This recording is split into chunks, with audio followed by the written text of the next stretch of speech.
Nous sommes avec coach Démé Issa.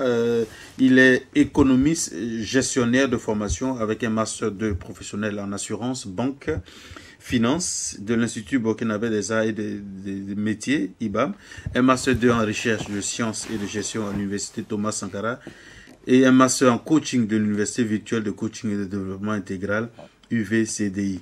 Coach formateur professionnel certifié option quantique. Issa Démé est aussi numérologue et écrivain avec 14 livres. Wow. Il est associé gérant du cabinet de formation de conseil Smart Business for Africa SARL. Bonjour. Oui, bonjour. Ça fait beaucoup, hein, Rita? Un peu. Bonjour, coach. Oui, bonjour. On sera coaché ce matin. Ouais, en tout cas, pour tout ce qu'on a eu, les braves qu'on a eu en coulisses, on sait que ce matin, on sera vraiment coaché. Comment allez-vous? Très bien, très bien. Bienvenue sur notre plateau. On va s'intéresser à votre carrière ce matin, à votre passion qui est l'écriture, parce que à un si jeune âge, parce que vous êtes jeune. Oui, non, il y a l'âge, mais je n'ai pas voulu, la date de naissance, je n'ai pas voulu donner. Avoir autant d'œuvres à son actif, c'est vraiment à saluer et c'est appréciable. Vous avez toute notre admiration.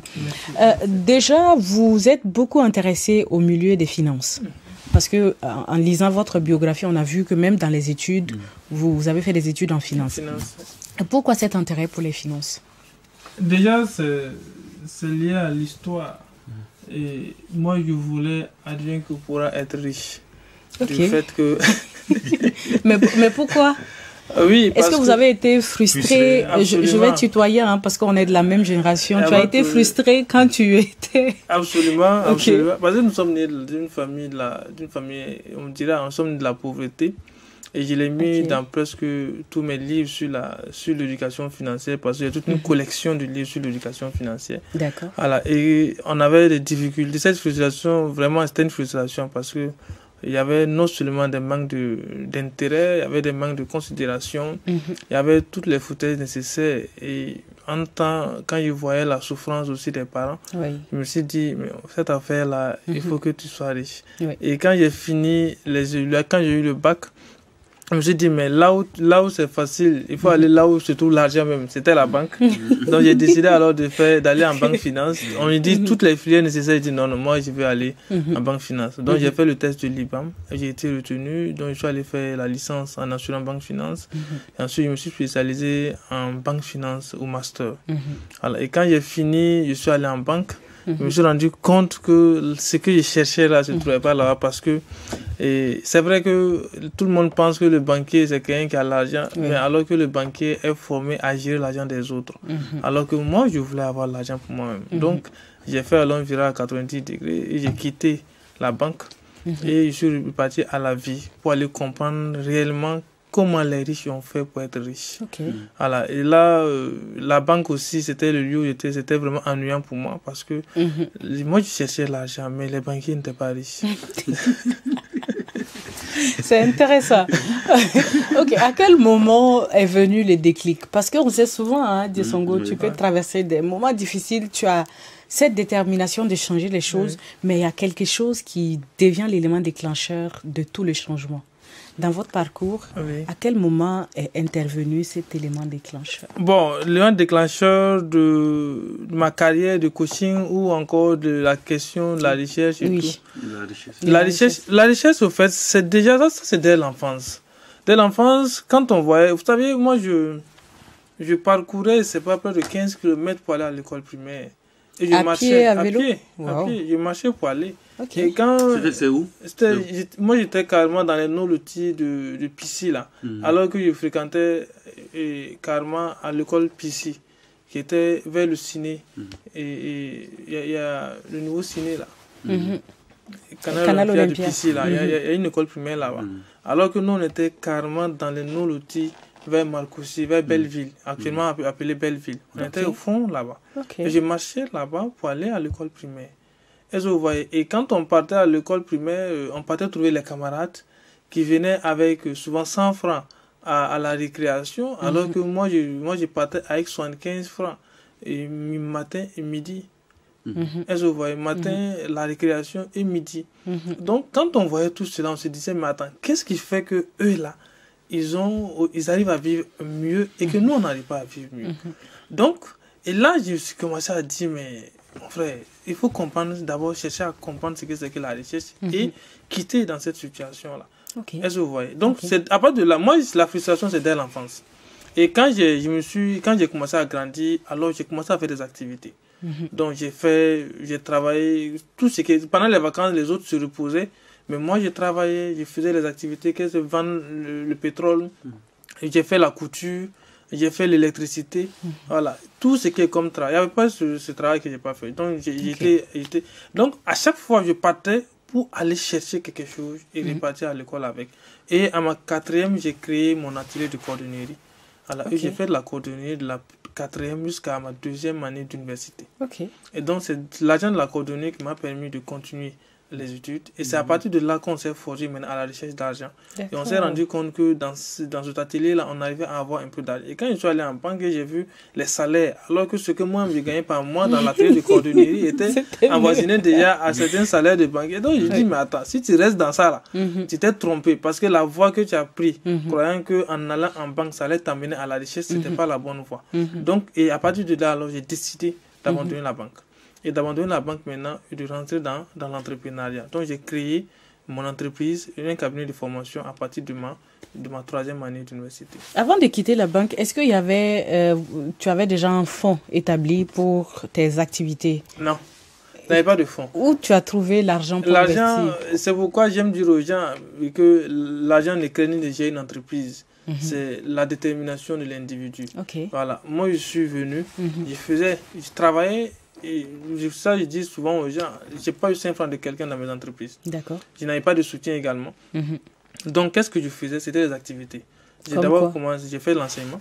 D'accord. Dès que j'ai eu le bac, je suis rentré dans l'enseignement. D'accord. Voilà, donc j'ai enseigné jusqu'à ma 3e. Oui, privé. D'accord. J'ai enseigné jusqu'à ma 3e année d'université. J'ai arrêté. Je suis allé me faire employer dans un secrétariat, voilà, où je donnais des cours en informatique. Voilà, donc ce sont des cours en informatique, l'informatique bureautique. Donc je gagnais souvent 15 000 francs par mois. C'est ça que j'utilisais et que j'économisais au fur et à mesure. Je donnais aussi des cours à domicile. Voilà, et là, ça allait parce que comme j'étais bon dans la parole, donc les gens me sollicitaient. Donc ce que j'ai gagné dans ça, je mettais un peu de côté.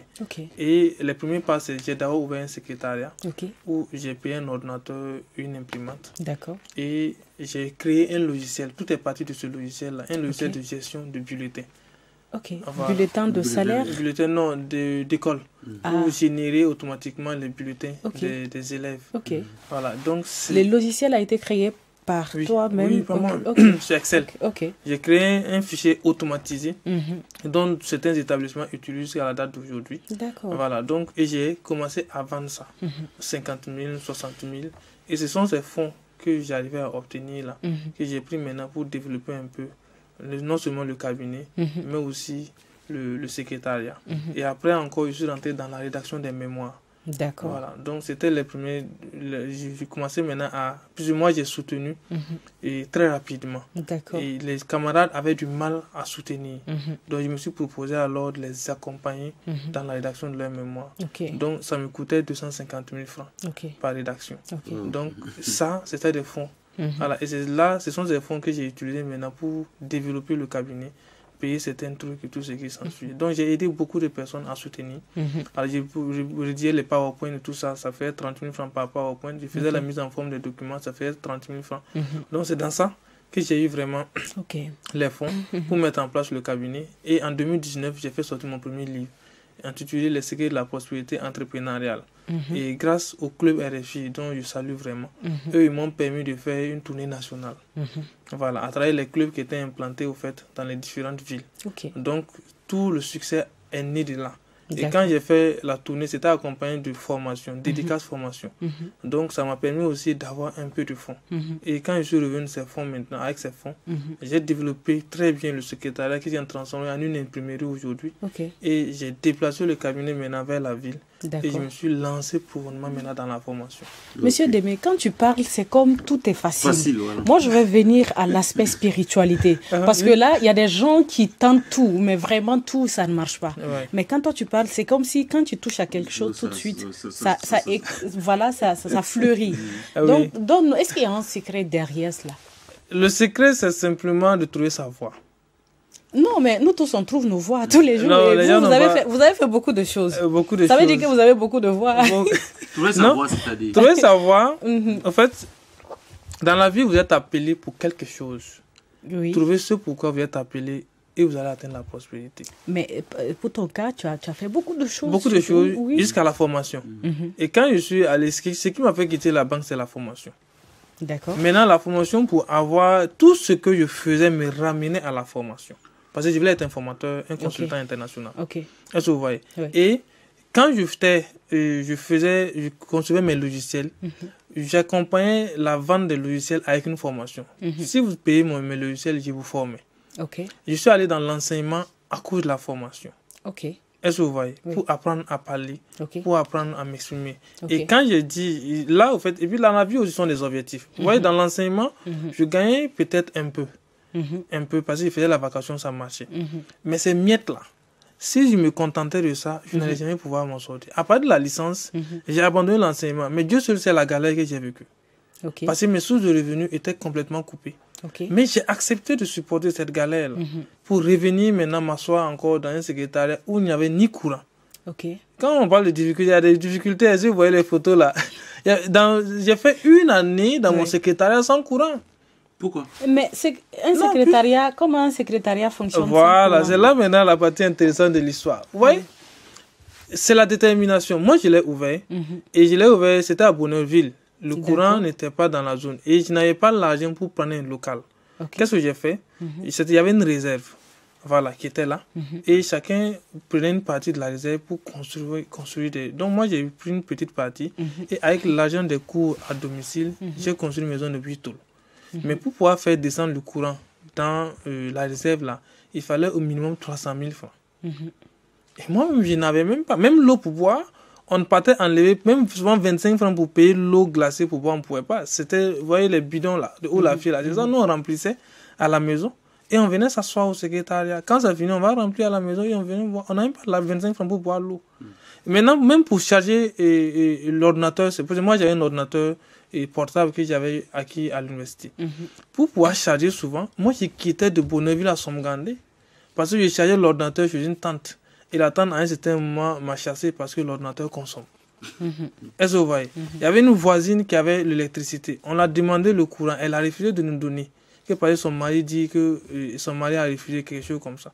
Donc souvent, j'ai quitté Bonneville pour aller à Somgandé. Je faisais un enseignant. Aller m'asseoir dans son bureau chargé. Et lui aussi m'a chassé. Parce qu'il me dit que quand je viens chez lui, je ne paye pas et je mets le ventilo. Donc, je gaspille son courant. Lui aussi m'a chassé.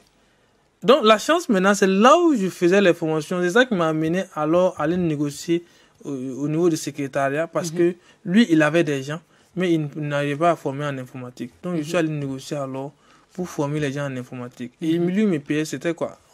C'était 15 000 francs par personne. Lui, il me donnait 5 000 francs. J'ai dit de négocier, d'augmenter, il dit non, n'augmente pas. Parce que moi, il profite de son courant. Donc, mais ça m'arrangeait parce qu'au moins, au lieu de parcourir maintenant les kilomètres pour aller charger mon ordinateur, je pouvais charger mon ordinateur dans son secrétariat. Donc, je charge l'ordinateur. Quand c'est plein, je me lève maintenant, je vais m'asseoir dans la maison de 8 tôles là. Est-ce que vous voyez? Et quand les gens viennent pour les travaux, si ce sont des travaux de saisie, je fais les travaux de saisie. Quand il s'agit d'imprimer maintenant, je me déplace pour aller dans un autre secrétariat et j'imprime et je viens remettre. Parce que moi, j'ai fonctionné pendant une année. Wow. D'accord. Un parcours de résilience. Il y a tellement de choses à dire. Il y a tellement de choses. Maintenant, oui, Desongo. Ok. C'est comme je l'ai dit, c'est un parcours assez condensé, assez riche, assez garni de leçons. Mais à quel moment tu t'es dit, après tout cela, il faut que je m'intéresse à la source même de la richesse? Ok.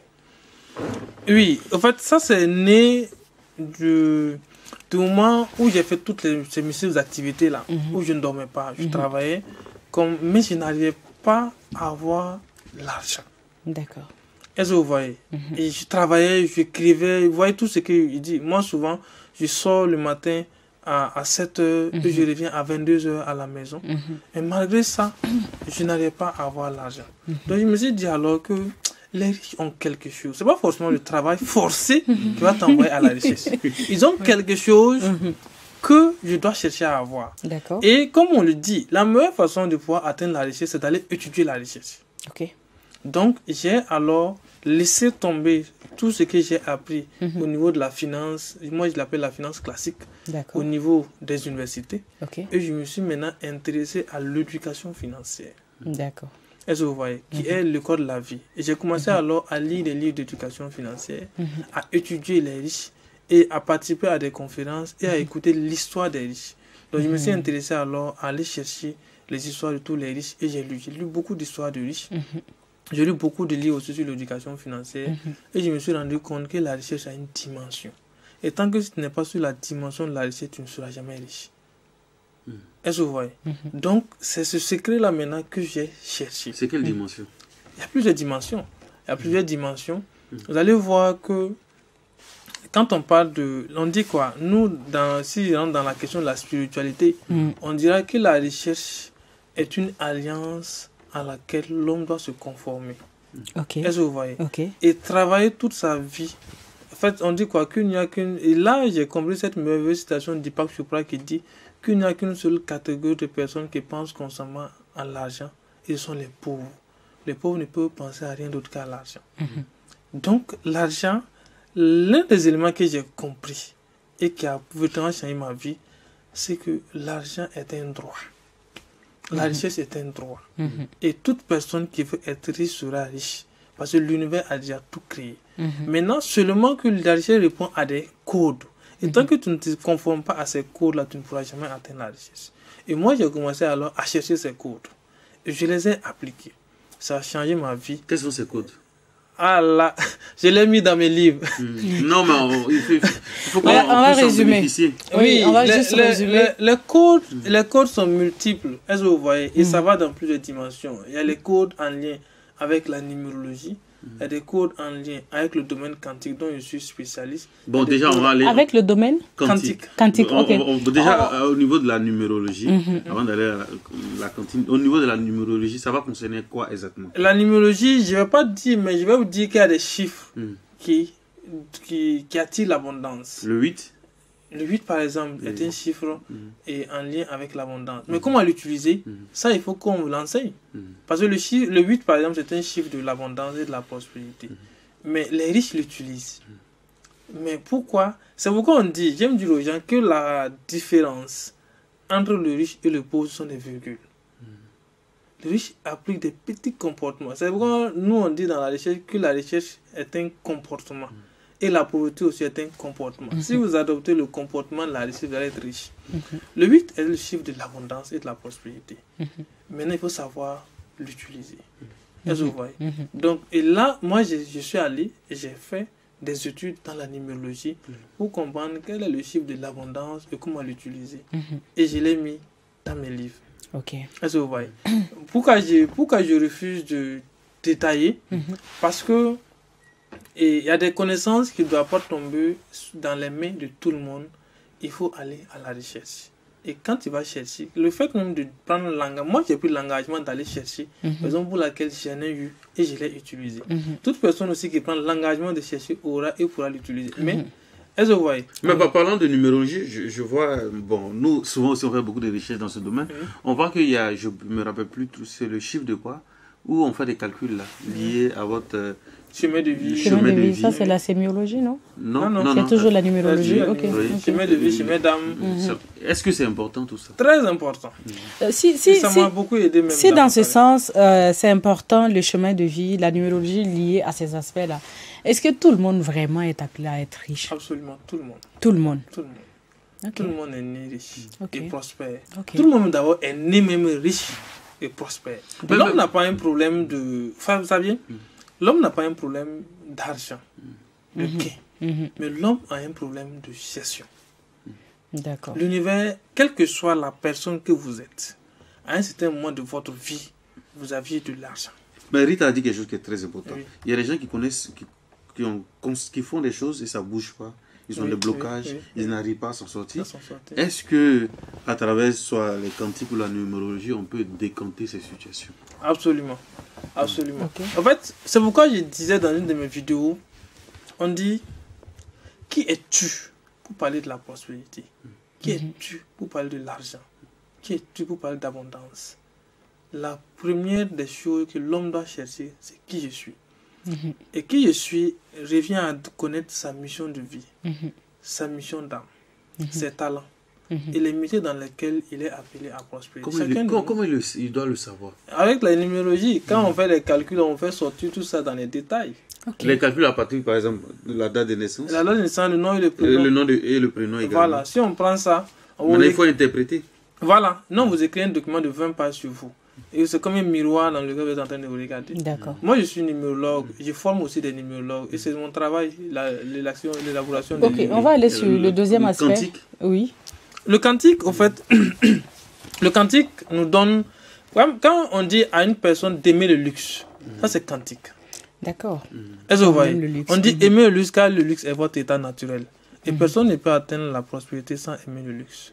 Ça c'est vrai. Je confirme. Est-ce que vous voyez? Oui. Voilà. Et le quantique nous dit, dans tout ce que vous faites, on dit l'homme doit chercher à faire de son mieux. Avec que l'univers réagisse, il donne ce qu'il y a de meilleur. D'accord. Tout ça sont des comportements liés en lien avec la richesse. Le quantique nous dit également que le fait que moi je vous dise que vous êtes joliment habillé, votre réaction peut me donner l'information si vous êtes sur l'Africain de la richesse ou si vous êtes sur l'Africain de la pauvreté. Ok. Est-ce que vous voyez? Ceux qui sont sur l'Africain de la pauvreté, quand vous dites qu'ils sont joliment habillés, ils sont gênés. Alors que ceux qui sont sur l'Africain de la richesse, quand vous dites qu'ils sont joliment habillés, alors ils vous répondent merci beaucoup. Le merci là, en fait, le fait de dire merci à des compliments témoigne de votre capacité à recevoir, mais aussi de votre capacité à donner. Alors que le donner et le recevoir font partie au fait du processus de la création. Okay. On dit donner est le processus déclencheur de toute création dans l'univers. Et celui qui n'est pas à mesure de recevoir n'est pas à mesure de donner. Est-ce que vous voyez? Mais le don ne se limite pas seulement à donner de l'argent. Est-ce que vous voyez? Le fait de dire à quelqu'un tu es joliment coiffé, vous l'avez fait un don. Et vous contribuez à la création de l'univers. Est-ce que vous voyez? Donc ce sont ces petits trucs que le quantique va venir enseigner. Et j'en ai parlé dans un de mes livres, les 7 au fait éléments qui permettent à un individu de se connecter à l'Africain de la richesse. Ce sont des choses abstraites. Quels sont ces 7 éléments? Non, c'est... c'est dans les livres. Oui, mais aimer le luxe, c'est pas dangereux. C'est pas amener les gens à vivre au-dessus de leurs moyens. Non. Non. C'est quoi exactement aimer le luxe? Aimer le luxe, déjà, vous voyez, sans le luxe, les gens ne vont pas avancer dans l'univers. Est-ce que vous voyez? Aimer le luxe, c'est d'accepter mon état naturel actuellement, mais de désirer un état mieux que ce que je suis aujourd'hui et de travailler à l'être. Est-ce que vous voyez? Maintenant, désirer n'est pas dire être jaloux. Parce qu'on dit que le désir est le point de départ de la création. Une fois que je désire, je formule l'intention, je détermine ce qu'on appelle l'attention, j'utilise l'imagination, j'utilise la visualisation, j'utilise la loi de moindre effort et j'arrive alors... La visualisation, bon, vous avez cité beaucoup de choses. Déjà la visualisation. La visualisation est ce qui permet à l'être humain de quitter le monde invisible pour venir dans le monde visible. C'est-à-dire la visualisation permet de tout créer. Et c'est l'outil que les quanticiens utilisent, c'est l'outil que les riches utilisent. C'est quoi ça? On dit quoi? On dit tout ce qui existe dans l'univers n'était qu'une amplitude de probabilité dans le champ de possibilités infinies. Tout ce qui existe dans l'univers n'est qu'une amplitude de probabilité dans le champ de possibilités infinies. C'est-à-dire que tout existe. Maintenant, ce qui fait la différence entre vous, entre les autres et nous, ou entre les riches et nous, c'est leur capacité d'aller dans le monde invisible et de donner l'ordre à ce que l'univers leur donne ce qu'il veut. Exactement. Mais comment? Bien sûr. C'est un voyage astral ou pas? C'est pas un voyage astral. C'est faire un pas dans ce qu'on appelle l'invisible. Comment? À travers la visualisation. Non, mais ça, je ne comprends pas. Concrètement, c'est quoi? Concrètement, c'est une méditation? C'est pas une méditation. Moi, je vous donne un exemple concret d'une visualisation qui a marché. Je disais tout le temps, pour aller voir sur Facebook depuis 2023, j'étais en train de leur dire. Je dis chaque jour, moi, je m'assois et je me vois en train d'être appelé dans un pays. en tant que conférencier international. Ok. Est-ce que vous voyez? Et je vois... Ouais, j'aime. Vas-y, continue. J'aime cet état d'esprit, franchement. Est-ce que vous voyez? Oui. Donc, je dis, je me lève de chez moi, je vois, et ma femme, en fait, qui m'aide à faire ma valise, et qui m'accompagne avec la valise, qui m'accompagne à l'aéroport, qui me fait un câlin, et qui me dit au revoir. Je rentre, et je fais mes formalités, je rentre dans l'avion, et j'arrive, on vient m'accueillir à l'aéroport avec une foule. Carrément. Est-ce que vous voyez? Alors, on m'accompagne à l'hôtel. Voilà. Ensuite, le lendemain, on vient me chercher avec un cortège. On m'amène à l'hôtel. Je vais animer ma conférence. Ensuite, on m'accompagne à la résidence encore. Après, on m'amène à faire la visite de la ville. On me raccompagne encore à l'aéroport. Je descends au pays. Il y a ma femme qui vient m'accueillir. On se fait encore le câlin. Elle prend ma valise. On rentre dans le véhicule et on rentre chez nous. Ça, c'est de la visualisation. Tout un Je l'ai séjour. fait et ça s'est réalisé cette année. Vous attirez ça. Oui. Et ça s'est réalisé cette année. Waouh. Donc, donc, vous attirez... Et ça fait combien de temps que vous avez attiré, vous avez commencé à attirer cette volonté? Oui, la chose. La chose, c'est dès lors que je peux dire que la conception de conférencier international, c'est dès le début de ma carrière, j'ai dit là où je veux aller, c'est d'être un conférencier international. C'est pourquoi quand les gens souvent me parlent, ils disent moi j'ai fini avec le national. Et ce que je veux, c'est l'international. Raison pour laquelle j'ai écrit 14 livres, raison pour laquelle j'ai fait assez de vidéos. Donc, en 2024, je l'ai dit publiquement. En janvier 2024, je pense que c'était le 2 février 2024, à l'Abimac. Et j'ai bougé de Ouaga j'ai bougé de Ouaga le 5 février 2025. Et tout ce que j'ai dit, c'est matérialisé à la lettre. Ok, c'est assez intéressant tout ce processus. Vous dites que vous avez fini avec le plan national. Quelles sont vos réalisations dans le domaine du coaching et des conférences au plan national? Depuis 2019, j'organise chaque fois au moins 2 conférences dans l'année. Des conférences qui portent sur quoi exactement? Voilà, ça parle sur beaucoup de choses. En tout cas, dans mes conférences, si vous venez, les cours, je les donne. Moi, mes conférences, c'est pas... Quels sont qui est la cible de tes conférences? Toute personne qui veut changer. Ok. Toute personne qui veut changer et qui veut aller de l'avant, qui veut avoir des codes, qui veut utiliser ce qu'on appelle la loi du moindre effort. Parce que moi, mes études, mes connaissances ou les partages que je fais sont basés sur la loi du moindre effort. Faire peu pour avoir beaucoup et ne rien faire pour toi avoir. Faire peu pour avoir beaucoup et ne rien faire pour toi avoir. Et ne rien faire pour toi avoir. Lorsque vous travaillez dur pour quelque chose, c'est que vous êtes éloigné de votre source. C'est-à-dire l'homme doit faire la source doit être la source, c'est quoi? Quand il parle de vous êtes éloigné de votre source, vous êtes éloigné de Dieu. Quand vous êtes en connexion avec l'univers, ça vient facilement, quoi. D'où l'importance de la visualisation. La visualisation, tu ne fais rien et puis tu gagnes. Non, ça veut dire quand tu touches, ça vient facilement. Absolument. Qu'est-ce que vous appelez proximité avec Dieu? Proximité avec Dieu, c'est la connexion. C'est pourquoi dans la recherche, il y a une dimension de la recherche qu'on appelle la dimension spirituelle de la recherche. On dit la véritable recherche, c'est la connexion avec Dieu. Être en connexion avec Dieu, c'est être à mesure de dire ce que vous voulez et ça se réalise. Mais c'est ce que dit. Est-ce que c'est pas aller faire de la magie, de la sorcellerie? Non, disons-nous la vérité aussi. Oui, parce qu'il y a des gens qui sont vraiment connectés à Dieu. Oui, c'est une voie aussi. La magie est une voie. Comme Rita a dit, il y a des gens qui sont connectés à Dieu. Oui. C'est-à-dire, connectés à Dieu, oui. Ils sont très spirituels. Oui, mais ils ne sont pas riches. Mais vous avez dit aussi... Ce que vous dites, c'est comme si c'est un cas de miracle. Aucune spiritualité n'est possible sans la richesse. Non, ce que vous dites, c'est comme un cas de miracle. C'est comme si tout de suite... j'ai bien envie d'avoir un croissant ou bien un bon petit déjeuner sur ma table. Je visualise et puis j'appelle. Et d'ici la fin de l'émission, c'est là.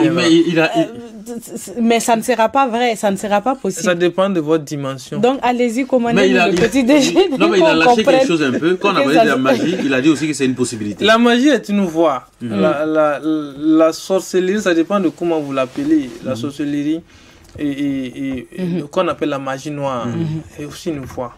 Est-ce que vous voyez que l'on peut utiliser pour atteindre la richesse, pour avoir la richesse. Mais c'est une voie qui vous permettra d'avoir des résultats, mais ces résultats ne donnent jamais la paix du cœur. Alors qu'il y a une autre voie encore que moi j'appelle la spiritualité scientifique. Vous n'avez pas besoin de faire des rituels, vous n'avez pas besoin de tuer un poulet, vous n'avez pas besoin de faire quoi que ce soit. Mais tu fais quoi? Hein? Tu visualises. Vous vous conformez seulement aux lois de l'univers et tout coule en vous. C'est quoi ces lois de l'univers? Ça est là. Il y a plusieurs lois. Les lois de l'univers sont là. Il y a des lois naturelles comme il y a des lois surnaturelles. Donne-nous des exemples. La loi de moindre effort est une loi, par exemple, que j'explique en long et en large aux gens. Faire peu pour avoir beaucoup, il n'est rien fait pour toi. Mais c'est quoi concrètement dans la pratique? Concrètement, c'est simplement augmenter son énergie. On dit, il y a TFE qui disait que le secret de la recherche consiste à augmenter votre énergie. Si vous le faites, les gens seront naturellement attirés vers vous. Et quand ils se présenteront à vous, donnez-leur votre facture. Augmenter son énergie comment? On augmente son énergie à travers l'information, la quantité d'informations que vous accumulez. Les gens refusent d'aller à la recherche de l'information et de la connaissance. C'est pourquoi ils souffrent. Il a été dit dans la Bible que mon peuple souffre par manque de connaissance. Donc, lorsque vous partez à la recherche de la connaissance, rien ne peut vous empêcher d'être prospère. Il est mystérieux dans ce qu'il dit. Attirer son énergie, c'est faire de sorte à ce qu'il y ait un attrait naturel vers vous. Justement. Augmenter son énergie, c'est de faire en sorte à ce que... En fait, le problème, c'est quoi? Nikola Tesla disait que pour avoir les secrets de l'univers, pensez en termes d'énergie, de fréquence et de vibration. Tout ce qui est dans ce monde-là vibre. Et si vous n'aviez pas quelque chose, c'est que vous n'avez pas encore augmenté votre énergie pour atteindre la vibration de la chose. C'est pourquoi j'aime dire dans ma conférence Vivre au-delà du miracle. C'est dans une conférence qu'on appelle Vivre au-delà du miracle. Que vous n'avez pas besoin d'aller rencontrer un DG. Vous n'avez pas besoin d'aller rencontrer un monsieur. Il suffit seulement de travailler à augmenter votre énergie et vous allez vous rencontrer à quelque part. Si vous courez derrière quelqu'un, c'est que en quelque part, là, il y a une personne qui a une basse énergie. Si vous avez la même... on dit que ce sont les oiseaux même plumage qui volent ensemble. Si vous êtes à la même fréquence, vous allez vous rencontrer à quelque part. Soit à une conférence ou dans un avion ou à quelque part. Mais vous n'avez pas besoin de courir derrière les gens. J'ai dit aux gens, arrêtez de courir. Souffrez pour chercher des rendez-vous. Travaillez à augmenter votre énergie et les rendez-vous trouveront là où vous êtes. Mais dis-nous comment est-ce qu'on augmente cette énergie. Les gens nous suivent. Est-ce qu'il y a une borne quelque part où il faut aller brancher pour que la batterie, la batterie augmente à pourcentage? Allez simplement. C'est se laver de coction, c'est se laver des choses. C'est quoi exactement? Ça c'est dépassé. Ça c'est dépassé. Aujourd'hui, ça vous crée plus de problèmes que de solutions. Ah bon? Les choses sont simples.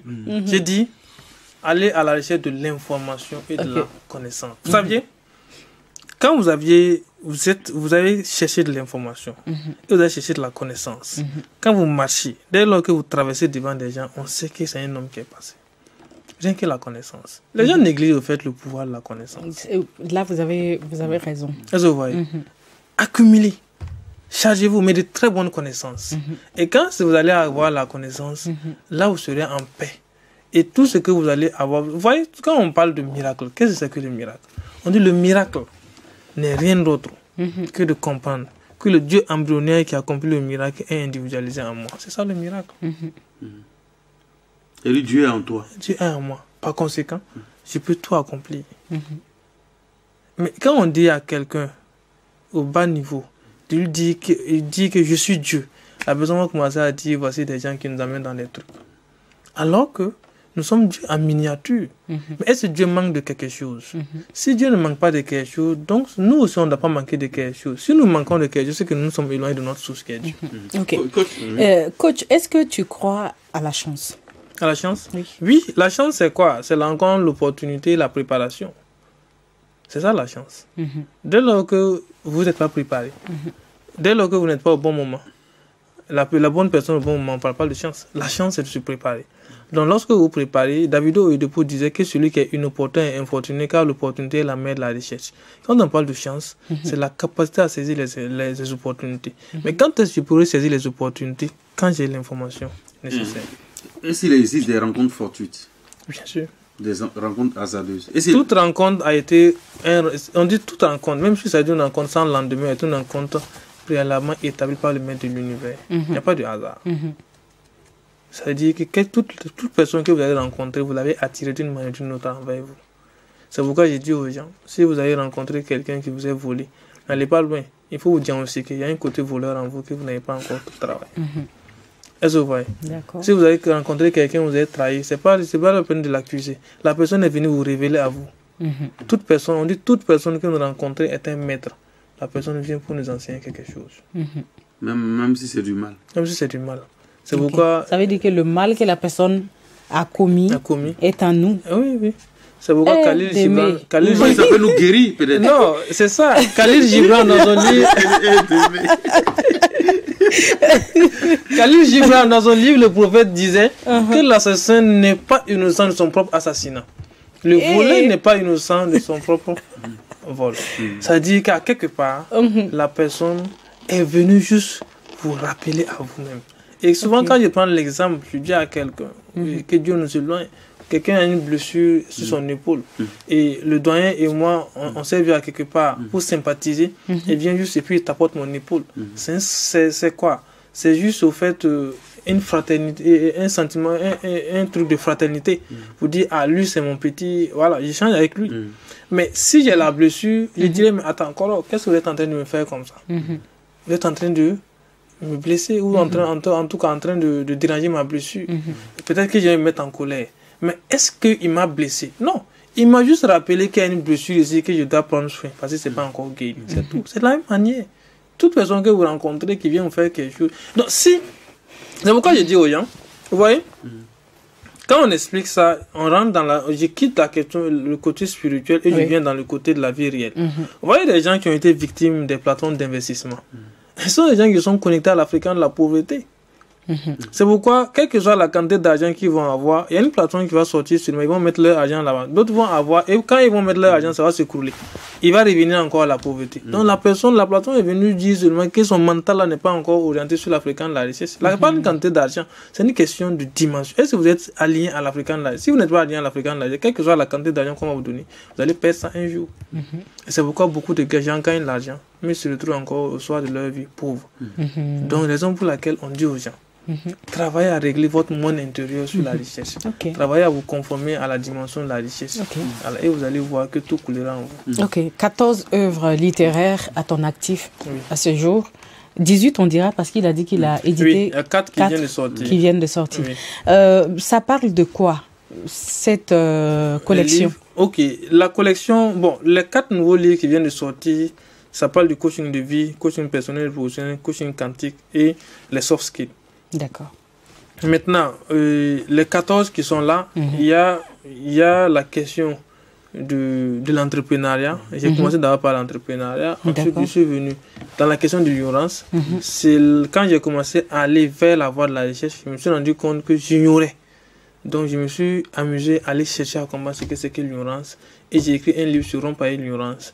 Donc, il y a une collection pour ça. Il y a la réussite scolaire académique, il y a le savoir à la connaissance. J'ai écrit aussi Excel parce que voilà, je suis expert formateur sur Excel. Voilà, donc j'ai écrit un livre sur Excel, maîtrise Excel en 72 heures. Et j'ai fait sortir une collection de livres sur la richesse. Donc, vivre l'abondance financière, se connecter à l'Africain de la richesse. Il y a tout un livre sur ça. Se connecter à l'Africain de la richesse, la spiritualité de la richesse. Voilà, et voilà, j'en passe. Comment découvrir son talent. Voilà. Tu as dit que tu as commencé à écrire en 2019. À ce jour, nous sommes à 6 ans. 6 ans avec 18 livres. Comment tu arrives à accumuler toutes ces charges, ces responsabilités de gestion de l'entreprise, d'écrivain? Après, il faut toutes ces séries de tournées avec les livres. Tu fais les conférences. Comment tu arrives à gérer cela? C'est juste une question d'organisation et d'objectif. Voilà. Et beaucoup, c'est la question que tout le monde se pose. C'est une question d'objectif. Et vous voyez, et on dit que la personne qui est appelée, si vous voulez réussir, vous devez travailler à être en avance sur votre vie sur 3 ans. C'est-à-dire vivre votre vie de 3 ans aujourd'hui. Les livres que moi je vais publier cette année ne seront pas écrits cette année. Ce sont des livres déjà écrits qui vont sortir cette année. Et les livres qui seront écrits cette année seront sortis après. Ça te permet d'être en avance par rapport à ton temps. Mais moi, je travaille en matière d'objectifs. Quand je me donne un objectif d'écrire, alors j'abandonne tout et j'écris. C'est comme ça que j'ai fait. Même les masters que j'ai fait, 3 masters, les gens se demanderont comment tu fais. Quand je décide de faire un master, j'abandonne tout et j'ai fait ça. Et pour écrire un livre, tu as besoin de combien de temps? Tout dépend de l'inspiration. D'accord. Il y a des moments où l'univers ne trouve pas. Quel a été le plus court délai d'écriture d'une... C'est mon premier livre. Ça, on m'a frustré. Donc, je l'ai écrit. En combien de temps? en un mois, 15 jours. Waouh. Voilà. Là, au moins, c'était vraiment une frustration. Parce que c'était au début de ma carrière, il y a une télé de la place. Je suis allé le voir pour une émission. Et le directeur commercial m'a dit qu'il ne trouve pas d'intérêt à faire l'émission avec moi. Et même s'il allait le faire, il ferait ça avec des coachs éminents. Voilà. Et ça, quand je suis sorti de ça, vraiment, j'ai été touché. Et j'ai dit, mais qui est éminent? Les coachs qui se dépassent, c'est qu'ils ont des livres. Donc, et ça m'a amené. Mais je lui dis merci parce que c'était le déclic au fait de ma carrière. Donc, je l'ai écrit en un mois, 15 jours. Ok. Les livres, est-ce que ça se vend? Très bien. Très bien. Très bien. Mais Okay. tes livres sont coûteux quand même. Ça fait 45 000. Quoi? C'est trop. Ouais, 45 000. Tu vas où? Faut nous montrer le marché. Je vais ici. Je vais ici. En fait, il faut peut-être me suivre de près pour comprendre la profondeur de mes enseignements. D'accord. Et la profondeur de ce que j'enseigne. Ok. Ce qui est inscrit dans ce livre, je ne sais pas comment le dire, mais quand on parle de code, tu ne peux pas lire ce livre-là et ne pas t'en sortir dans la vie. D'accord. Est-ce que c'est pas prétentieux? Parce qu'on a vu un coach qui a dit tu lis son livre et tu deviens multimillionnaire ou milliardaire. Ici au Burkina. Mais il y a beaucoup qui ont pris le livre après. Bon, on ne sait pas. On ne sait pas ce qu'ils sont devenus. Non, est-ce que c'est pas de la prétention? Est-ce que vous n'êtes pas finalement des marchands d'illusions? Oui. Non. C'est ce qu'on se demande. C'est pourquoi ceux qui me suivent savent, quand je dis je donne, je donne. Quand je dis des codes, je code. Il y a des gens qui utilisent, qui font du marketing derrière.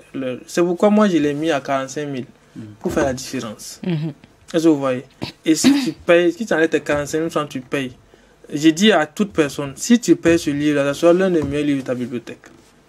Parce que ce qui est. Moi, je sais pas. Il y a des gens vraiment qui viennent dire, quand tu vas lire, c'est de la théorie où ils racontent leur histoire dans les livres. Ça, c'est pas une question d'histoire, c'est une question de code, de pratique. Et moi, j'ai étudié des domaines. Est-ce que vous voyez? Et il y a des choses qui ont été détenues pendant longtemps. Je dirais même dans des cercles secrets qui sont inscrits dans ce livre-là. Et toute personne qui lit. En fait, c'est pas des. Moi, mes livres ne sont pas théoriques. Mais coach, est-ce que vous vous rendez pas compte qu'avec le temps, les gens commencent à avoir peur des coachs? Parce qu'on se dit qu'ils sont des marchands de division. C'est les gars qui prennent la tête des gens. On a vu plusieurs coachs qui le disent, hein, tu paies mon livre, ça va changer ta vie, tu vas devenir multimillionnaire, ainsi de suite. Et après, souvent, tu l'ouvres et il n'y a vraiment rien dans le livre. Oui, bon, vous avez eu l'occasion de regarder ça. Voilà, c'est vrai qu'il y en a. Et c'est ça même qui a compliqué notre intégration dans le marché. Parce que les aînés ont travaillé au fait à détruire cette image que les coachs ont. C'est pourquoi nous, on s'est donné comme objectif de récupérer cette image en proposant des choses réelles. Moi, je suis jeune. Vous n'êtes pas des très jeunes. Voilà, vous avez mon âge, de 93. C'est pas un secret. Voilà. Si je suis à mesure de dire à quelqu'un d'enlever 45 000 francs pour payer un livre, j'ai beaucoup. En fait, le temps que j'ai devant moi dépasse le temps que j'ai déjà fait. Donc, j'ai pas intérêt à être un vendeur d'illusions. Vous voulez dire que les autres vont partir plus tôt? Maintenant, au quotidien, hein, comment on doit se comporter, que ce soit dans l'habillement, le langage, dans le travail, ainsi de suite, pour s'attirer la richesse? Oui. Déjà, ça c'est une séance de coaching. Mais il faudra amener les gens à prendre des séances de coaching. C'est que ce que je tiens à dire tout simplement est que selon le domaine dans lequel vous êtes, selon l'objectif que vous recherchez dans la vie, il y a au fait des comportements qu'il faut adopter. Voilà. Maintenant, souvent le problème c'est quoi? Quand on prend un seul domaine et qu'on dit, il y a des gens au fait qui sont dans d'autres domaines qui forcément ça va pas se conformer à leur domaine. Voilà. Maintenant, nous on fait le diagnostic et selon ton domaine, on te propose. Est-ce que vous voyez? Même les numéros d'immatriculation des véhicules, il y a des choix qu'on peut faire qui peut attirer l'abondance comme qui peut ne pas attirer l'abondance. Bon, déjà les couleurs. Non, les couleurs... Les numéros sont attribués, on choisit. Justement, si vous avez l'opportunité de choisir, il y a des bons numéros que vous pouvez choisir aussi. Bon, les couleurs, par exemple, est-ce qu'il y a des couleurs qui attirent la richesse? Oui, il y a des couleurs qui attirent la richesse, il y a des couleurs aussi qui attirent... Il y a des couleurs, toutes les couleurs sont bonnes, mais ça dépend de qu'est-ce que je veux. Si je suis dans la communication, tel que je vais m'habiller est différent de quelqu'un qui est au fait dans l'humanitaire, qui veut faire carrière dans l'humanitaire. Une personne qui veut faire carrière dans l'agriculture, qui veut créer une entreprise prospère dans l'agriculture, tel qu'il doit s'habiller, doit être différent de quelqu'un qui veut faire... Il doit mettre beaucoup de vert ou quoi? Parce que là-bas, il y a beaucoup de vert. Par exemple, dans la communication, on voit beaucoup la couleur bleue, rouge et la couleur blanche. Oui, la couleur bleue, c'est pour la communication. Voilà. Quelqu'un qui veut de l'influence. Donc, Rita, c'est pas du hasard. Voilà, quelqu'un qui veut de l'influence. C'est pourquoi vous allez voir que le bleu même est une couleur. Quand on filmait avec le bleu en arrière-plan, voilà, ça dans beaucoup de chaînes de télé, même c'est le bleu. C'est le bleu. Même, vous regardez le décor, vous voyez le bleu derrière et tout. Voilà, le bleu. Mais ça dépend de quel bleu. Parce que c'est pas tous les bleus. Voilà. Donc, il y a... D'accord. Voilà. Donc, je donnerai ça en bonus, au fait, aux gens, à ceux qui suivent votre chaîne. Voilà. Il y a le bleu roi, il y a bleu marine, et il y a du bleu nuit. Ce sont des couleurs d'influence et en lien avec la communication. Donc, si vous voulez faire carrière dans la communication et que vous habillez dans ces trois couleurs-là, bleu roi, bleu marine et également du bleu nuit, vous allez voir que l'univers va vous accompagner dans votre prospérité. Les gens vont commencer à dire, mais attends, lui, là, il a tué poulet au village. Non, c'est parce que vous êtes conformé à des règles qui vont en droite ligne avec ce que vous voulez faire. Et vous allez voir que vous allez... On voit chez les leaders aussi que le rouge est très présent, surtout au niveau de la cravate. Oui, le rouge est une couleur d'influence. C'est-à-dire quelqu'un qui veut... Lorsque je vais à une rencontre et que je veux gagner, je mettrai du rouge. C'est pourquoi les hommes d'affaires, vous allez voir que lorsqu'ils vont à des rencontres, leur cravate c'est toujours du rouge. Voilà. Là, quand ils sont assis, dès lors que vous les voyez avec du rouge, mais ça dépend de quel rouge aussi. Quand vous êtes assis et que vous les voyez en rouge déjà, bon, vous allez voir que ils vous dominent déjà, quoi. Voilà. Et le fait d'être dans un milieu avec le rouge, les gens vous identifient. Et on sait que si vous n'êtes pas courageux, vous n'allez pas vous mettre en rouge. Oui, c'est une couleur d'impact. C'est une couleur d'impact. Les gens le savent déjà. Voilà, beaucoup. D'accord. Coach Démé, est-ce que à ces jours, tu es riche? Tu enseignes la richesse. Belle question. Est-ce que tu es riche? Absolument. Absolument. Ok. Ta richesse peut être mesurée à quel chiffre? Non. En fait, je vous explique simplement. Pour que souvent on parle pas. Quand on parle aux gens. Les gens ne savent pas ce que c'est. Si je suis à mesure de dépenser 11 millions en 3 mois, c'est que je suis riche. De là où je suis quitté. Et tu l'as fait? Je l'ai fait. Et dans quoi? Et dans beaucoup de choses. Déjà, en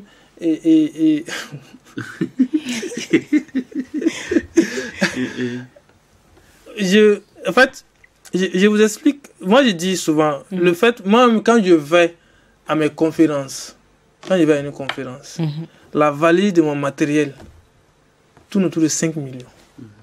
Il y a quoi dans la caméra, micro, tout ça, rien que pour je le filmer là, ça tourne autour de 5 millions. Mais quand tu pars à une conférence, déjà il y a un dispositif qui est là où tu amènes toi-même ton matériel. Moi j'amène, même quand je voyage, j'amène tout mon matériel. Ok. Est-ce que vous voyez? Donc déjà même la valise même que je tiens là, tourne autour de 5 millions. Donc quand les gens parlent que tu es riche, j'ai écrit 14 livres. Vous saviez que pour imprimer juste un seul livre, si vous n'avez même pas le million, vous ne pouvez même pas le faire. Et j'en ai à 14. Et tu le fais, c'est en combien d'exemplaires chaque livre? Le minimum? 1000. Vous voyez, à chaque fois c'est 1000 exemplaires minimum. Et qu'on écoule. Est-ce que vous voyez? 1000 exemplaires, vous êtes à combien de millions? Énorme. Et les conférences, tu arrives à faire les conférences hors du Burkina? Oui. Dans quel pays par exemple? J'étais au Mali. J'étais au Mali à 2 reprises. Donc on est en train de préparer Abidjan. Voilà. On est en train de préparer aussi Dubaï. Voilà. Pour avoir une séance de coaching avec Démé, ça coûte combien? Le minimum c'est 25 000. D'accord. Ça commence de 25 000 à 250 000 pour le tarif ordinaire. Maintenant, ça c'est ordinaire? Oui. Le tarif ordinaire inclut quel service? C'est l'écoute? Oui. Oui. Non mais attendez. Écoutez là. Vous saviez, un entretien, c'est pourquoi moi je parle même pas trop. Si vous me voyez, je ne parle plus. Parce qu'à chaque fois qu'on ouvre la bouche, nous apportons quelque chose. C'est ça le problème quand vous arrivez. Est-ce que vous voyez? Nous, j'étais au Mali. En 2 heures, j'ai apporté à une dame qui souffrait d'un problème, des solutions à une dame qui souffrait des problèmes depuis 20 ans. Il n'y a pas de prix pour ça. Ça se voit un peu. Les témoignages sont sur Facebook, vous pouvez aller regarder. Et il y a des problèmes de couple que j'ai trouvé là-bas où les gens souffraient. Mais en un entretien de 30 minutes, on a apporté des solutions à ça. Mais pour une somme de 25 000 francs, alors que la personne peut-être a consulté des marabouts, tué des moutons. Est-ce que vous voyez? Et rien qu'avec la parole et avec des solutions, on a pu apporter des solutions à ça. Mais le marabout va prendre combien? Il va aller consulter à combien? La personne même qui n'arrive pas à dormir, c'est combien? Est-ce que vous voyez un peu? Donc c'est ça en fait le problème du coaching. Quand les gens voient l'argent, quand on dit l'argent, moi pour me voir un entretien de 1 heure, ça fait 25 000 francs. Mais coach, il y a des gens qui estiment que les coachs ils sont plongés dans le mysticisme, ils sont dans des choses pour hypnotiser les gens. Effectivement, beaucoup pensent ça, alors qu'on n'a rien. Nous, on utilise une seule chose, la parole. La parole. Et tout, c'est vrai, il y a beaucoup qui pensent que on est dans le mysticisme, voilà. D'autres même pensent que le gars a quelque chose chez lui qui va consulter. Non, le coaching n'a rien à voir avec ça. Le coaching, c'est juste des connaissances scientifiques qu'on utilise. Voilà, donc on n'a rien, nous on pratique rien de tout cela. Maintenant, compte tenu du fait que l'univers, Dieu lui-même a utilisé la parole pour tout créer. La parole a un pouvoir. Donc nous aussi on utilise le pouvoir de la parole. Et les gens négligent au fait le pouvoir de la parole. Parce que ça travaille la parole. Rien que le changement d'un langage. Une personne qui dit tout le temps, moi je ne vais pas échouer, moi je ne vais pas échouer, moi je ne vais pas échouer. Et une personne qui dit, je vais réussir, je vais réussir. Vous allez voir que l'autre personne va attirer tout le temps des problèmes vers elle. Et l'autre va attirer tout le temps de la prospérité vers la personne. Mais lorsqu'on diagnostique, on trouve qu'une personne, la personne passe le temps à dire, ah, moi je ne vais pas échouer. Dans ma carrière, je ne vais pas échouer. C'est l'état d'esprit. Et nous, on essaie. Et souvent, les gens souffrent parce que tout simplement, ils n'ont pas une certaine confiance en eux-mêmes. Est-ce que vous voyez, la confiance en soi, l'estime de soi. Donc, ce sont ces éléments-là que nous, on essaie de rétablir. Et quand on rétablit, la personne qui était fainéant commence à remporter des victoires. On dit que non. Nous, on a rencontré des cadres qui voulaient tout simplement avoir des promotions dans leur entreprise qui avaient du mal. On t'entraîne pendant quelques jours, mais tu vas avoir ta promotion. Les gens, on va dire que non, non, on n'apporte rien que une voix, comme tu dis. Fais ça, fais ça, fais ça. Les conférences, les séances de conférences avec Coach Démé coûtent combien en général? Ça dépend. Les conférences, souvent, c'est à des prix. Voilà. Nous, on a des packs. Voilà. Les packs vont de 25, 50, 75, souvent 25, 50, 100. D'accord. Voilà. Et quand tu prends le pack, c'est souvent y compris des livres, y compris la conférence, et souvent un accompagnant. Mais les conférences, c'est vraiment des trucs sociaux.